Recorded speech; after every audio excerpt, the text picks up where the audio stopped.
Et une chose aussi à retenir, mes honorables frères et sœurs, c'est que quand Dieu te prive, en fait, il te donne.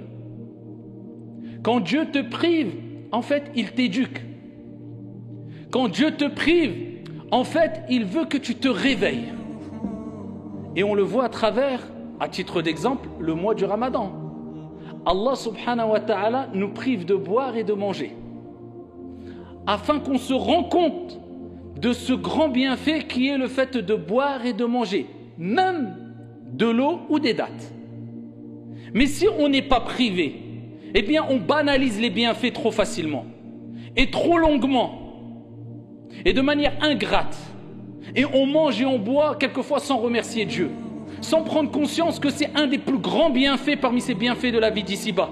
On a même du mal à dire Alhamdulillah quand on finit de manger, louange à Dieu. Bismillah au nom de Dieu quand on commence à manger. Pourquoi? La banalisation des bienfaits. Et ça c'est un grand mal qui nous touche toutes et tous, quand on banalise les choses. En fait, quelquefois, ou quelque part on peut dire qu'on est un peu pourri gâté. Vous avez un enfant, quand on le rend pourri gâté, tout ce qu'il veut, il donne plus d'importance à ses jeux, aux cadeaux qu'on lui donne, à peine il dit merci. On est un peu pourri gâté, nous. Comme on a des bienfaits tous les jours, la vue, la santé, la sécurité, le logement, le chauffage, l'eau, la nourriture. Peu d'entre nous remercient Allah comme il se doit. C'est pour cela qu'Allah Azza wa Jalla a dit وَقَلِيلٌ مِّنْ عِبَادِيَ الشَّكُورِ. Et peu de mes serviteurs seront reconnaissants. Et certains compagnons, certains pieux disaient Allahumma j'alna minal qalil. Oh Allah, fais de nous des gens qui font partie du peu, de la petite quantité. Parce que Dieu a dit peu vont être reconnaissants vis-à-vis d'Allah. Et quand Dieu te prive, eh bien c'est pour te rappeler à l'ordre, pour te dire, tu vois, tu l'avais et tu ne donnais aucune importance, maintenant tu l'as plus. Maintenant tu vas retrouver ce que tu avais perdu. Eh bien, donne de l'importance à ce que tu avais, ce que tu as perdu, ce que tu as retrouvé.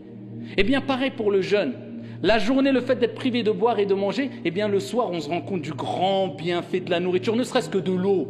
Une gorgée d'eau, qu'est-ce qu'on donnerait quelquefois pour une gorgée d'eau dans la journée? Mais on se prive par amour pour notre Seigneur. On patiente parce qu'on sait qu'après l'effort, après la difficulté, après la patience, vient la récompense et l'apaisement et la sérénité. Et c'est bien, c'est pareil pour toutes les épreuves de ta vie. Quand Dieu te prive d'un emploi, Dieu te prive d'argent, Dieu te prive d'une part de ta santé ou d'une partie de ta santé, Dieu te prive d'un membre de ta famille, c'est pour te rappeler à l'ordre et pour te dire, regarde, tu l'avais, peut-être tu n'étais pas assez reconnaissant, je veux ton bien, je te le prive mais je te le rendrai. Parce que la yukallifullahu nafsan illa wus'aha.